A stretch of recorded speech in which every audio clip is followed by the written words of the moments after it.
Son günlər Ağcabədidə 13 yaşlı bir qızın 24 yaşlı bir pedofildən dünyaya uşaq gətirməsi ictimai müzakirələrə səbəb olub. Bu vəziyyət bir neçə ciddi hüquqi və sosial məsələnin gündəmə gəlməsinə yol açıb.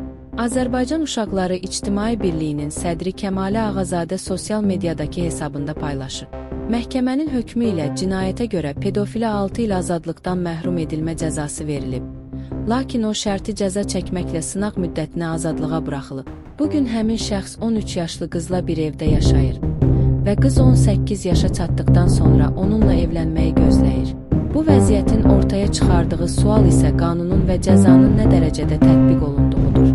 Qızın ailəsi ondan imtina edib. Bu, valideynlərin məsuliyyətsizliyinin və uşaqların təhlükəsizliyini qorumaq və hüquqlarını müdafiə etmək öhdəliklərini yerinə yetirməməsinin nəticəsidir.